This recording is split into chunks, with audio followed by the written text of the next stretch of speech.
மக்களே, நான் இன்னைக்கு ஒரு ஆடியோ போடுறேன், அதை கேளுங்க. ஒவ்வொரு நாளும் நான் ஒவ்வொரு ஆடியோ போடுறேன், கேளுங்க மக்களே. ஒவ்வொருத்தரோட கதறலு, ஒவ்வொருத்தரோட குமுறலு எவ்வளவு இருக்கு தெரியுமா? இன்னைக்கு கூட ஆதி போய் கமிஷனர் ஆபீஸ்ல என் பேர்ல கம்ப்ளைண்ட் கொடுத்திருக்காரு. நான் அவரை அவதூறு பரப்புறேன், இன்னொன்னு அவங்க வீட்டுல போய் மிரட்டினேன் அப்படின்னு கம்ப்ளைண்ட் கொடுத்திருக்கான். கண்டிப்பா சொல்றேன் மக்களே, கேளுங்க, ஒவ்வொரு ஆடியோவும் கேளுங்க. இவன் ஒன்னா நம்பர் திருட்டு பைய, யாரும் சப்போர்ட் பண்ணாதீங்க, எதுவும் வீடு கூட கொடுக்காதீங்க. அங்க இருந்து இன்ஸ்பெக்டர் போன் பண்றாரு மக்களே. ஃபர்ஸ்ட் நாங்க நகையை தொலைச்சிட்டு இழந்துட்டு நாங்க போய் கம்ப்ளைண்ட் கொடுக்க போனோம், அவ்வளவா ரெஸ்பான்ஸ் கிடையாது உண்மையிலுமே. ஆனா அவர் போய் கமிஷனர் ஆபீஸ்ல போய் கம்ப்ளைண்ட் கொடுத்தவனே ஆள் மாத்தி ஆளு போனு பண்ணுங்க, என்ன வேணாலும் பண்ணுங்க, நல்லவங்களுக்கு சப்போர்ட் பண்ணுங்க. அந்த மாதிரி திருட்டு பையலுக்கு தயவு செய்து யாரும் சப்போர்ட் பண்ணாதீங்க. ஒன்னா நம்ம திருட்டு பைய, எத்தனை குடும்பம் அவனால அழிஞ்சிருக்கு தெரியுங்களா? சத்தியமா இதை கவர்மெண்டா இருக்கட்டும், இல்ல காவல்துறைகளா இருக்கட்டும், சீக்கிரமா நடவடிக்கை எடுத்து இந்த மாதிரி ஆளுகளை உள்ள தள்ளணும். ஒவ்வொருத்தரும் என்ற கதறாங்க, புலம்புறாங்க. ஐயோ அக்கா, எனக்கு 30 லட்சம் போச்சு, 20 லட்சம் போச்சு. இவன் அந்த மாதிரி ப்ரூஃபே இல்லாம செம்மையா எல்லாத்தையும் ஏமாத்தி கண்டிப்பா பண்ணிருக்கான். ஏன்னா என்னால பேச கூட முடியல மக்களே, எனக்கு அவ்வளவு ஆதங்கமா இருக்கு. இந்த மாதிரி ஆளுக்கு நம்ம சப்போர்ட் பண்ணக்கூடாது, நம்ம வெளியில விட போடக்கூடாது. இந்த ஆடியோவை கேளுங்க. ஆனா நான் பிரசாந்த் பேசுறேன்னா. சொல்லுங்க ப்ரோ. அஜித் ஜாக் உங்ககிட்ட எவ்வளவு நான் ஏமாத்திருக்கான், எனக்கு தெரிஞ்சவங்க கிட்டே ஏமாத்திட்டானா திருப்பியுமா? டேய் ஏன்டா அவன் திருந்தவே மாட்டான், இதே ஏன்டா கேட்டுட்டு இருக்கீங்க? நான் அதான் அவங்க பேசுறாரு, அண்ணா ஒருத்தர் இல்லைங்களா. டேய் நீ வேற என்ன, உலகம் ஃபுல்லா ஏமாத்திட்டு இருக்கிறான். இன்னுமா நான் ஏமாத்துறான் அவன் திருந்தாம? ஆமாண்ணா, அவனா திருந்தாதான் ஜென்மன்டா. 10 லட்சம் ஏமாத்திருக்கானா? 10 லட்சம். 10 லட்சமாடா? ஆமாண்ணா, நீங்க பாருங்க, லைன்ல இருக்காங்க. ஹலோ. சொல்லுங்க. வணக்கம் ப்ரோ. நான் Vijay TV Bigg Boss Thamarai Selvi. புரியலங்க. Vijay TV Bigg Boss. ஓகேங்க.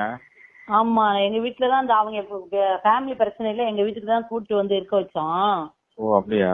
இந்த மாதிரி லேண்ட் வித்து தர்றேன் அப்படின்னு சொல்லி நிறைய காசு வாங்கிட்டான். ஒரு ஸ்கேனர் அனுப்பிச்சு விடுவான், அந்த ஸ்கேனருக்கு நம்ம காசு போட்டு விடுவோம். ஆனா அந்த ஸ்கேனர் 24 மணி நேரத்துல அழிஞ்சு போயிடும் வாட்ஸ்அப்ல.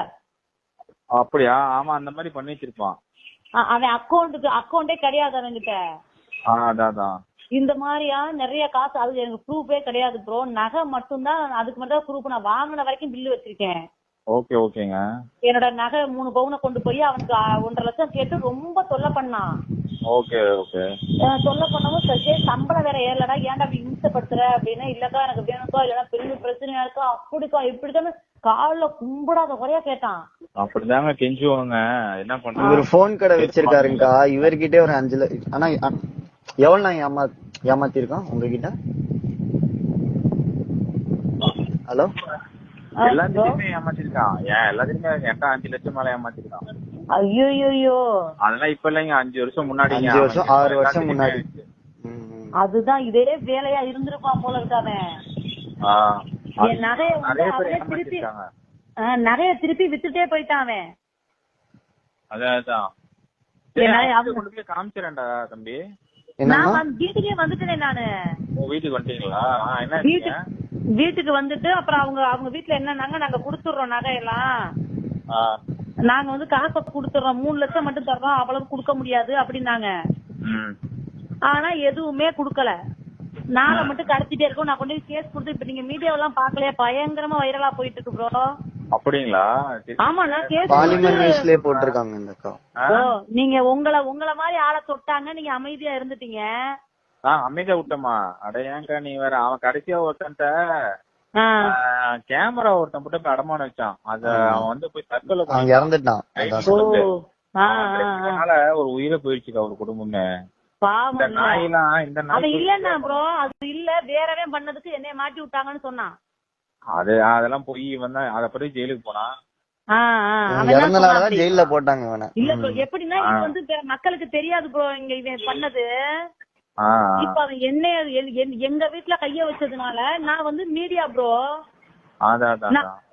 நான் ரொம்ப எனக்கு கடவுள் பிடிச்ச நல்ல இடத்துல நான் இருக்கேன். நான் எப்படி சும்மா விடுவேன்? அடுத்த மக்களை நான் எப்படி? இவங்க வீட்டுல போய் கேட்டாங்களாமா, இவங்க அம்மா கிட்டயும் கேட்டாங்க, இவங்க பாட்டி கிட்டயும் கேட்டாங்க, எதுவுமே பண்ண முடியல. அவனுக்கு தாங்க சப்போர்ட் பண்ணுவாங்க. அப்படிதான் பண்ணாங்க. நான் ப்ரூஃப் என்ன பண்ணி நீங்க கொடுத்தீங்க. பயங்கர ஃப்ராடு பையன் அவனா. நீங்க குடிக்கவே முடியாது. டிவில ஒரு பொண்ணை லவ் பண்ணிட்டு இருந்தான்னு நியூஸ் வந்ததுக்கு அப்புறம் தான் எங்களை மாதிரி ஆட்கள் ஏமாந்தவங்க எல்லாம் வந்து எப்படி அந்த நியூஸ் போய் சேர்ந்து சொன்னதுதான் அந்த பொண்ணு அதுக்கப்புறம் விட்டுருச்சு போல இருக்கு. நாங்கெல்லாம் வந்து மெசேஜ் பண்ணிருக்கோம். ஆமா, பரவணிச்சு எல்லாத்திட்டையும். இங்கதான் பரவணிச்சு. சக்தி நான் இப்படி ஒருத்தர நான் வாழ்க்கையில பார்த்தது இல்ல ப்ரோ. நான் எப்படியோ சம்பாதிச்சுப்பேன். 3 கடவுளி இப்படி பண்ணி வச்சிருக்கானே ஏமா. ஆனா இவனை நான் விடவே மாட்டேன் ப்ரோ. இன்னைக்கு கூட கமிஷனர் ஆபீஸ்ல வந்து எனக்கு ஏமேல கம்ப்ளைண்ட் கொடுத்திருக்கான். விட்டுறாதீங்கக்கா, அவனெல்லாம் வெளியே கண்டிப்பா போட்டாலுமே நான் என்ன சொல்றேன்னா வரக்கூடாதுங்க. நான் விடவே மாட்டேன். இதனால என் உயிருக்கே ஆபத்து வந்தாலும் பரவாயில்ல, நான் சும்மாவே உங்க காசே வேணான்றாங்க. அவ்வளவு மனவருத்தல ஆயிட்டாங்க. நீங்க நினைச்சு பாருங்க, ஒரு கேமரா அந்த பையன் அந்த வாடகைக்கு வச்சுதான் அந்த பல பேர் யூஸ் பண்றான். அவன் கல்யாணம் குடும்பமே பாவங்க. அவன் பாருங்க, யோசிச்சு பாருங்க, இறங்கி போயிட்டான். ஒரு கேமரா அவனால வாங்க முடியல. ஏமாத்திட்டன்ற மன உளைச்சல யாரும் கேட்க, அவன் செத்தாதான் அவனை கேட்பாங்க. போலீஸ் ஆக்ஷன் எடுக்க முடியல. அந்த பையன் செத்தாதான் முடிவு எடுப்பீங்கன்னா அவன் பையன் வந்து அவன் உயிர் போனா செத்து இருக்கான். ஆனா கடைசி நேரத்துல அவன் அப்பயும் உள்ள போயிட்டு வெளியில வந்துட்டானே. அப்ப வெளியில வந்து நாய் திருந்தாம இருக்குது பாருங்க. அவன் சொல்றான் 3 பொண்டாட்டிங்க தொழிலால செத்து போனாவேன்னு சொன்னாவன். யாரு? அந்த கேமரா கேஸ் கொலை கேஸ்ல இருக்காங்க. பேப்பர்லயே போட்டிருந்தாங்களே என்ன தம்பி? ஆமாண்ணா, கேமரா வாடகை வாங்கிட்டு போயிட்டான். அதனால அவனை காணாம போயிட்டான். அப்ஸ்டண்ட் அவன். அதனால இன்னைக்கு பாருங்க, அவன் வந்து திருப்பி கொடுத்துட்டே இருக்கான் போலீஸ்க்கு. வரமாட்டேங்கிறான், விசாரணைக்கு வரமாட்டேங்கிறான். என்ன ஸ்டேஷன்ல கொடுத்தீங்க? இங்க ஐயப்பந்தாங்கல் சேலத்துல கொடுத்தீங்க. சென்னையில இங்கதானே அவன் நகைய வச்சு ஏமாத்திருக்கான். காசு கொடுத்ததுக்கு ப்ரூஃபே கிடையாது. ஆனா நகைக்கு ப்ரூஃப் நான் வாங்கின வரைக்கும் வச்சிருக்கேன். ப்ரூஃப் இல்லனால எதுவும் பண்ண முடியாதேக்கா, அது வேற தலைவலி. அதுதான் நான் பணத்துக்காக போய் கேஸ் கொடுக்கலையே. நான் என்னோட நகைய திருடிட்டு போயிட்டான்னு தானே கேஸ் கொடுத்திருக்கேன். பணத்துக்கு ப்ரூஃப் இல்ல, ஒண்ணுமே பண்ண முடியாது. எத்தனை பேர் தெரியும், பொம்பளை பிள்ளைங்களா போன் பண்ணி அழுகுது தங்கம். எனக்கு அப்படியே எவ்வளவு கஷ்டமா இருக்கு தெரியுமா? ஆமா, பொம்பளை பிள்ளைங்க எல்லாம் காசு இது பண்ணிருக்கான். எப்படி அவன் இவன் நம்ம யார நம்ம விட்டுட்டோம் நம்ம நல்லா தெரிஞ்சுக்கிட்டு. நல்லா 5 பேர்த்தோட பிறந்த 4 பொண்ணுங்க நாங்க. சும்மா எத்தனை பேரு பாவத்தை நீ ஏத்துப்ப? எத்தனை பொண்ணுங்க வந்து வேதனைப்படுது தெரியுமாயா? இப்படி முடியலைங்க, எல்லாத்துலயுமே இது பண்ணி வச்சிருக்கான்.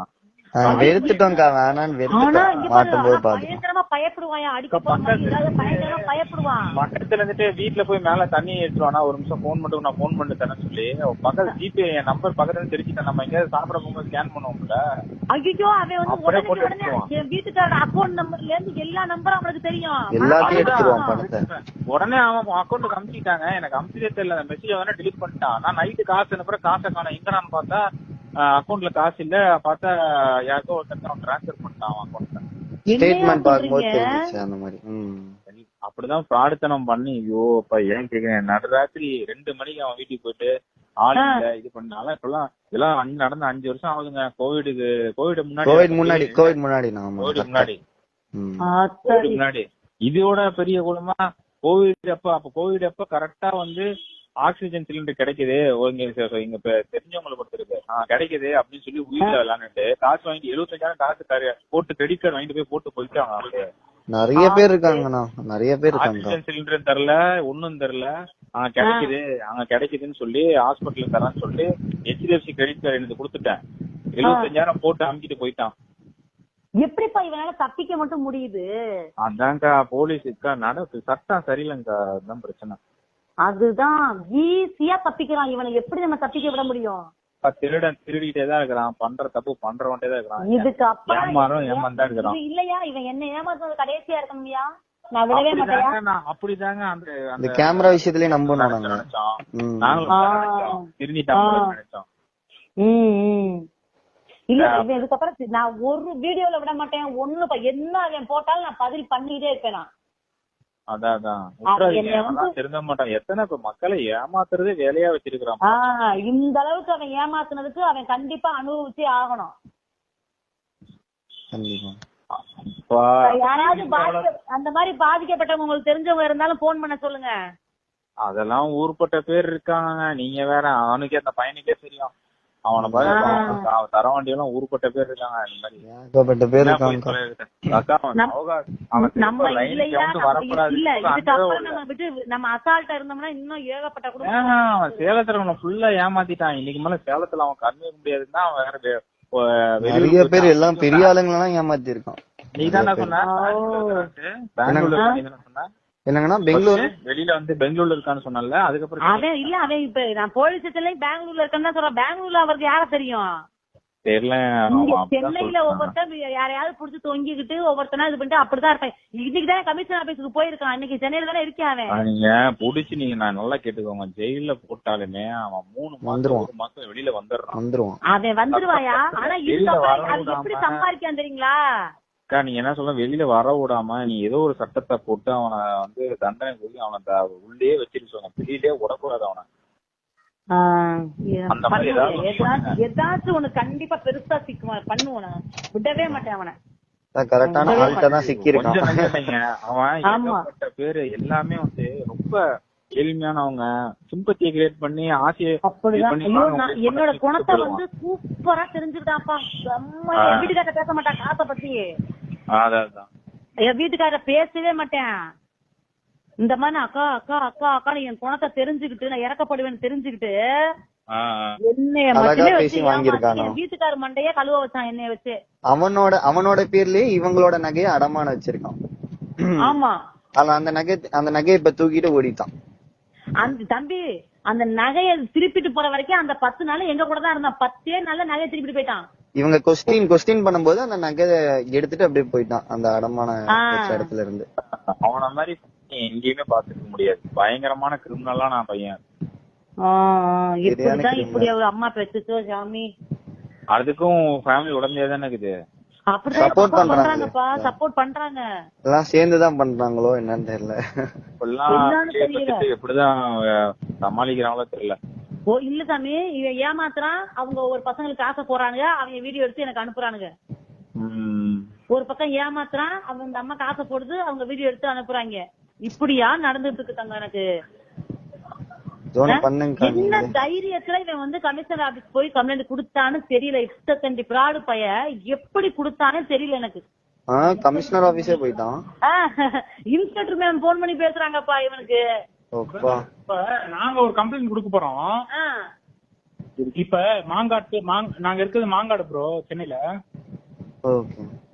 நாங்க மாங்காட்டுல இந்த மாதிரி பண்ணிட்டான்னு சொல்லிட்டு கம்ப்ளைண்ட் கொடுக்க போறோம். கொடுக்கும்போது நீங்க வந்து எங்க ஏமாந்தீங்க அந்த இடத்துலதான் நீங்க கம்ப்ளைண்ட் எங்களை வந்து அவாய்ட் பண்றாங்க. அங்க போய் கம்ப்ளைண்ட் கொடுக்கணும், அங்க இங்க எங்களை அலக்கடிக்கிறாங்க. ஆனா இவன் வந்து அசால்ட்டா கமிஷன் ஆபீஸுக்கு போறான். அங்க போனா அடுத்த நிமிஷமே கம்ப்ளைண்ட் கொடுத்த அடுத்த நிமிஷமே வந்து நான் இன்ஸ்பெக்டரை பாக்குறதுக்கே 4 நாள் ஆச்சு தெரியுங்களா. ஆனா இவன் வந்து அடுத்த செகண்ட் இன்ஸ்பெக்டரை பாக்குறான், கம்ப்ளைண்ட் கொடுக்குறான், அவ்வளவு இது பண்றான். கண்டிப்பா ஏதோ ஒண்ணு பண்ணிருங்க, விடாதீங்க. விட மாட்டோம். ஆனா தயவுசெய்து சொல்றேன், நீங்க ஒதுங்கிறாங்க, யாருமே ஒதுங்கிறாதீங்க. ஆமா, பாதிக்கப்பட்டவங்க விட்டுறவே கூடாது.